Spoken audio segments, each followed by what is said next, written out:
जय हिंद दोस्तों, वंदे मातरम। जावेद अख्तर साहब एक बार फिर से चर्चा में आ गए हैं और चर्चा में आने के कारण मुझे नहीं लगता कि मुझे एक बार फिर से आपको बताने की ज़रूरत है। कुछ ऐसी बातें उन्होंने कही जो कि जाहिर सी बात है, जिसमें कि तुलनात्मक रूप से वो आरएसएस, वीएचपी, इन सभी को, बजरंग दल, इन सभी को तालिबान से कंपेयर करते हुए नजर आ रहे हैं।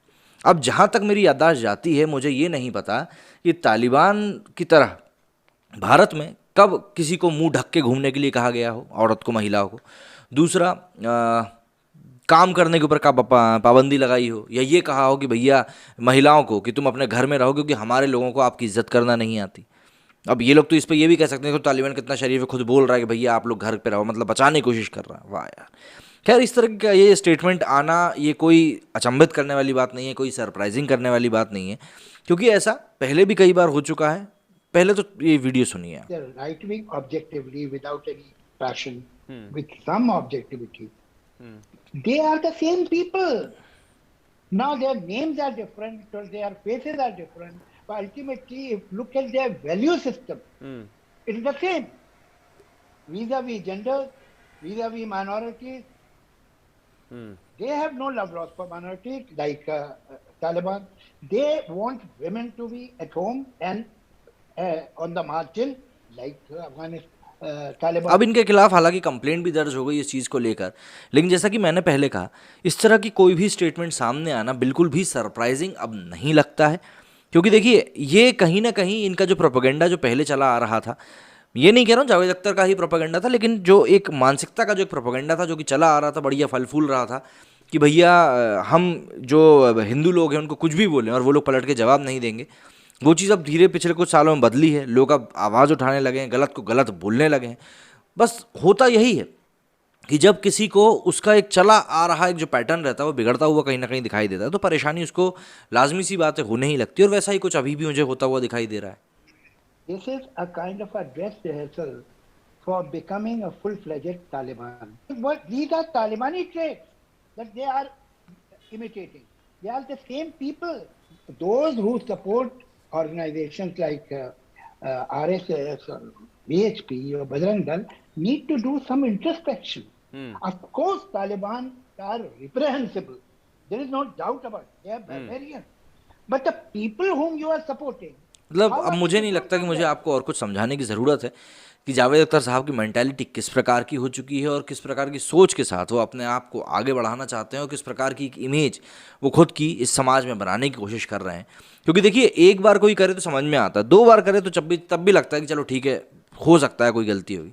लेकिन अगर कोई रिपीटेडली उस चीज़ को बार बार करे तो कहीं ना कहीं आपको समझ में आएगा कि नहीं यार, यहाँ पे तो मेंटालिटी की कुछ दिक्कत है, वरना ऐसा बार बार नहीं हो रहा होता। और वही चीज़ इस समय हम लोग होते हुए देख भी रहे हैं। बहरहाल, अब इसको लेकर काफ़ी ज़्यादा चर्चाएं हैं जो कि चल रही हैं, और होंगी भी क्यों ना। बॉलीवुड में काम करके पैसा कमाने वाले जावेद अख्तर अपने बयानों के कारण अक्सर विवादों में रहते हैं। इस बार वो आरएसएस की तुलना तालिबान से करके बुरी तरह से फंस गए हैं। मीडिया रिपोर्ट्स के मुताबिक राष्ट्रीय स्वयंसेवक संघ, विश्व हिंदू परिषद और बजरंग दल की तुलना तालिबान से करने को लेकर जावेद अख्तर के खिलाफ शनिवार 4 सितंबर को शिकायत दर्ज करी गई है। वकील आशुतोष जे दुबे द्वारा मानखुर्द पुलिस स्टेशन में दायर शिकायत में ग्रेटर मुंबई पुलिस से मामले पर संज्ञान लेने और अख्तर के खिलाफ कार्रवाई करने का अनुरोध किया गया है। ये शिकायत अख्तर द्वारा शुक्रवार को एनडीटीवी पर किए गए एक विवादित बयान को लेकर दर्ज कराई गई है, जिसको लेकर एडवोकेट आशुतोष दुबे ने बताया कि I have filed the complaint against Javed Akhtar with the Mumbai police for intentionally outreaching to the RSS, VHP and Bajrang Dal. Javed Akhtar called RSS, VHP and Bajrang Dal supporters Talibans. A complaint has been lodged with Javed Akhtar's residential police station. वहीं भाजपा ने जावेद अख्तर से माफ़ी की मांग करी है। भाजपा नेता राम कदम ने कहा है कि अब तक अख्तर आरएसएस और वीएचपी की तुलना तालिबान से करने वाले अपने बयान के लिए माफ़ी नहीं मांगेंगे, तब तक उनकी फिल्में देश में नहीं दिखाई जाएंगी। 3 सितंबर को एनडीटीवी के एक शो में अख्तर ने कहा था कि आरएसएस, वीएचपी और बजरंग दल का समर्थन करने वालों की मानसिकता भी तालिबान जैसी है। उन्होंने कहा कि जिस तरह तालिबान एक मुस्लिम राष्ट्र बनाने की कोशिश कर रहा है, उसी तरह से कुछ लोग हमारे सामने हिंदू राष्ट्र की अवधारणा कर रहे हैं। जावेद अख्तर ने कहा कि इन लोगों की मानसिकता एक जैसी है। तालिबान हिंसक हैं, जंगली हैं, उसी तरह आरएसएस, विश्व हिंदू परिषद, बजरंग दल का समर्थन करने वाले लोगों की मानसिकता भी एक ही जैसी है। तालिबान की तुलना आरएसएस, विहिप और बजरंग दल से करते हुए अख्तर ने कहा कि हिंदू संगठन जिन विचारधाराओं पर चलते हैं वे तालिबान से अलग नहीं है। उन्होंने हंसते हुए कहा कि उन्हें तालिबान की तरह अल्पसंख्यकों से कोई प्यार नहीं है। वे चाहते हैं कि तालिबान की तरह महिलाएं घर में रहें। दोनों के बीच क्या अंतर है? वे कहते हैं कि उनकी धार्मिक आस्था से बढ़कर कोई कानून नहीं है, ऐसा तालिबान भी कहता है। अब आप इसे कैसे अलग कर सकते हैं, आप मुझे यही बताइए। जाहिर सी बात है, इसको लेकर अब काफ़ी ज़्यादा सवाल उठेंगे ही। जावेद अख्तर ने, क्योंकि ये जो बात कही है, इसके पहले भी जितने भी लोगों ने इस तरह की बातें कही थी, सबको कटघरे में खड़ा कर दिया गया था, और ये कोई नई बात नहीं होगी अगर इनको लेकर भी इसी प्रकार का आउटरीच देखने को मिले। और इसी प्रकार का आउटरीच जावेद अख्तर को लेकर वाकई में देखने के लिए मिल भी रहा है। सोशल मीडिया पर लगातार लोग उनको क्रिटिसाइज़ कर रहे हैं। कई तरह के ट्रेंड हैं जो कि जावेद अख्तर साहब को लेकर चलाए जा रहे हैं, लेकिन फिर भी बात वही होती है कि आजकल मूवीज़ वगैरह ज़्यादा आ नहीं रही हैं, इसलिए ऐसा लगता है कि ये एक नया काम शुरू हो गया है कि भाई बस क्रिटिसाइज़ करते जाओ, सरकार के खिलाफ बोलो, देश के खिलाफ बोलो। अब इसी चीज़ को लेकर शेफाली वैद्य ने ट्वीट किया। उन्होंने लिखा कि this is exactly how self certified atheist Muslim like Javed Akhtar manage to do things, legitimate terror outfits like Taliban by comparing them to a social organization like RSS, and second repeat the lie RSS is equal to Taliban so many times that sticks. अब इसको लेकर लोग tweet कर रहे हैं, जैसे कि अर्थ दुबे ने लिखा है कि ले चचा, हमको सिर्फ हमारी स्ट्रेटजी बदलनी है और कुछ नहीं करना। योगेश लिखते हैं, what does he know about value system? The very reason he is enjoying his life in this great nation is because of Sanatani value system being followed by Hindus. What made Bollywoodias to make statements on Taliban? Is there any agenda? Vineet Khanna लिखते हैं, Javed is nothing more than an average script dialogue writer and should be treated no more than what he deserves. Unfortunately, his shady and manipulative character is already out in open. We just have to learn to ignore this irrelevant man. Rest will take care of its own. Ashwin लिखते हैं, every RSS शाखा in country should file FIR on both the rascals and NTV. जय श्री राम. पीयूष ने लिखा है कि he is certified radical but pretend to be atheist and secular, but always exposes to the of his hypocrisy and fakery.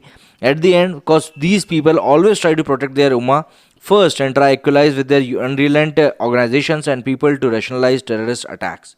Uniform civil को शेट्टी जी हैं शायद, ये लिखते हैं, enough is enough, they are just a few of them, why not show them their place and treat them in such a way that they make their way to get out of this country once and for all. तुम देखिए, फिर से वही देश से बाहर निकालने की बात कर रहे हैं।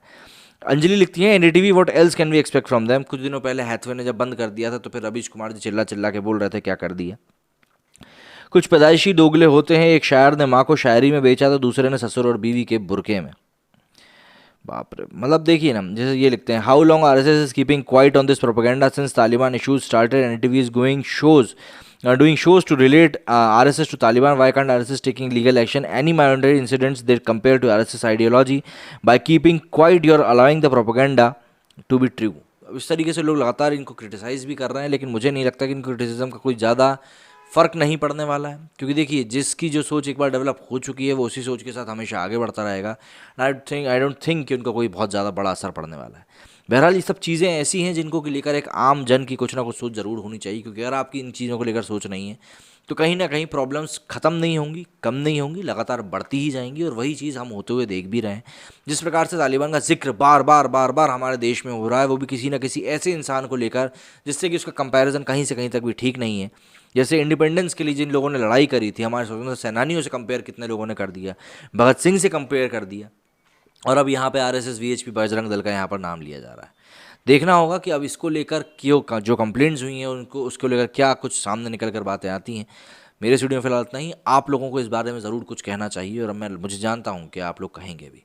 मेरे स्टूडियो में फिलहाल इतना ही। जय हिंद, जय भारत।